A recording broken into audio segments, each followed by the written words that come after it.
Morning, Snaps. I'm just going to have a little ramble about Snapchat while I have my cup of tea in the morning looking out the back garden.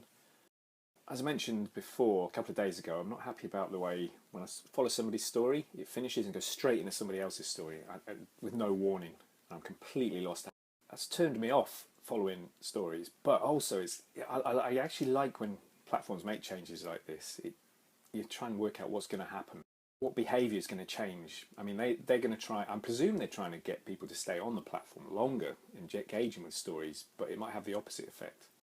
For me, what I think I'm going to do now is I'm going to unfollow, unfriend people whose stories aren't as good and just keep it to a handful of people that I want to follow, which is really, I should be doing anyway. I should have done this before, so it's forcing me to do it. So I'll go over that. I'll take that. Which means my attention is going to be spread across less people, a handful. So I'm going to be more engaged with those people. So it's going to be helpful for the people who are pumping out good content and regularly. Me personally, I've been using Snapchat to get into the daily habit of creating videos. Frictionless. I mean, I already have a phone in my pocket, often have these with me, the hands-free kit, and it's fun just being able to do little bursts.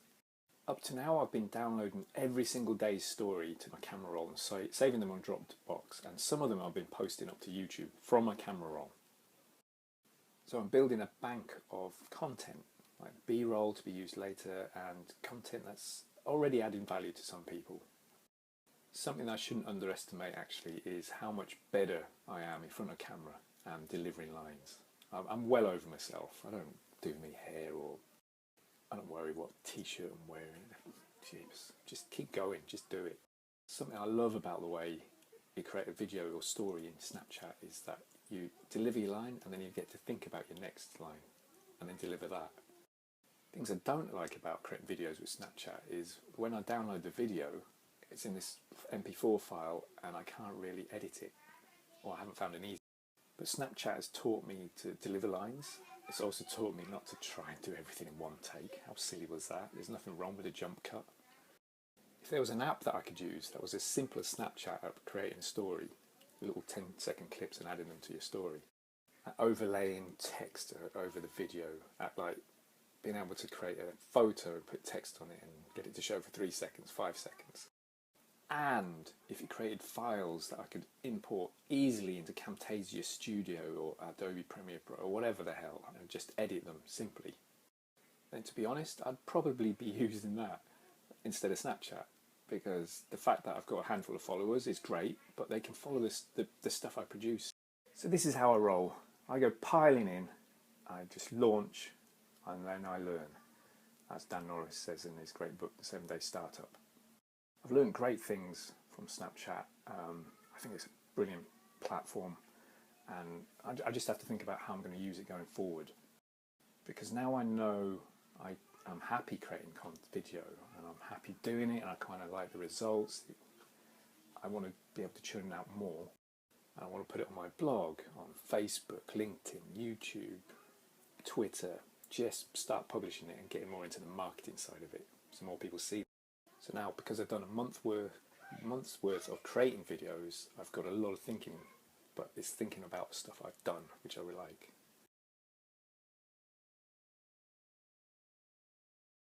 Just chatting to my dad on the phone now on my walk, rather than chatting to Snapchat. And it's great because he's always 100% supportive. He's got your back on everything. And when I'm waffling away, he just lets me ramble, and until I reach my own conclusion.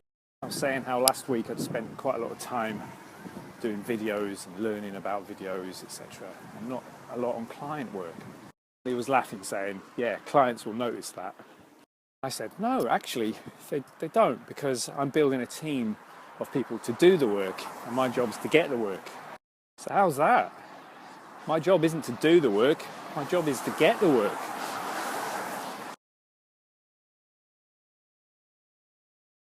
Oh, cool.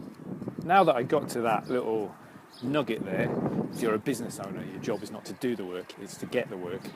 I just created a little landscape video using my phone, and I've tweeted it.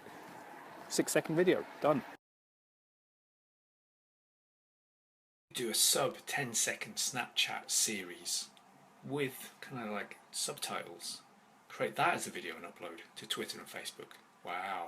Bear with me for the next few snaps while I try and create a little video with words and stuff like that. If you're a business owner, your job is not to do the work. Your job is to get the work. Darn it. Those 4 or 5 little snaps, I can't add them to any iPhone app video editor. It sees them all as portrait with my head up like that. So it's really annoying. Anyway, it wasn't the greatest little video, to be honest. And it was a bit fiddly, so I think I'm really better off just recording the 10 seconds and then adding in the captions afterwards. Finally managed to cut out a bit of a Snapchat MP4 file and upload it to YouTube and have it displayed properly on my mobile. I'm using Adobe Premiere Pro, and when I imported these .mp4 files into it originally, I could see that my voice and the sound, my lips and the sound, was slightly out of sync. The strange little workaround was just to rename the file to .mov, so basically copy the file so you've got a backup and then rename the copy. Then you import the file into Adobe Premiere Pro, and what I had to do was right click on the file in the project area and look at the properties. I'm using an iPhone 5S, and its particular setup is that the image size is 320 by 576. 320 by 576. The frame rate is 30 and the pixel aspect ratio is 1.0. So I created a new sequence and I cut off the ends that I didn't want. And then when I came to the export, I went to File, Export, Media, I changed Video Codec from whatever it was to none, which meant I could then edit this. I could set the width, the height, the frame rate, and the square pixels.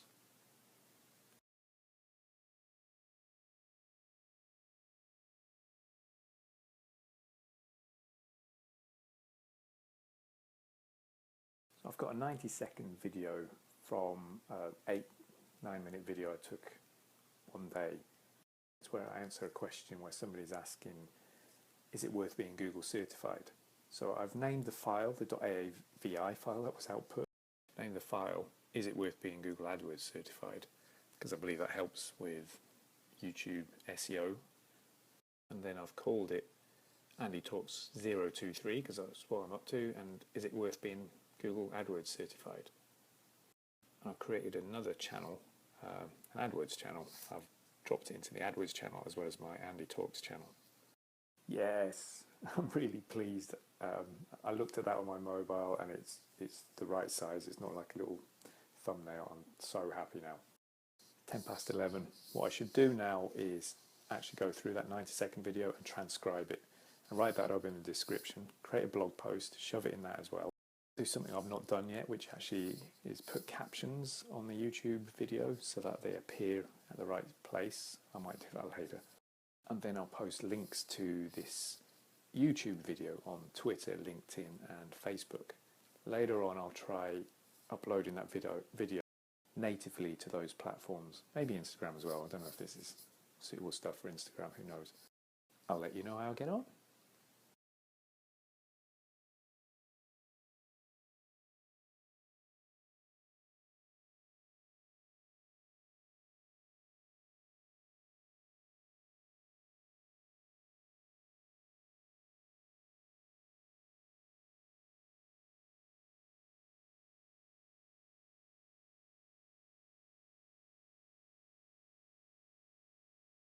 Cool, pleased with that, making progress.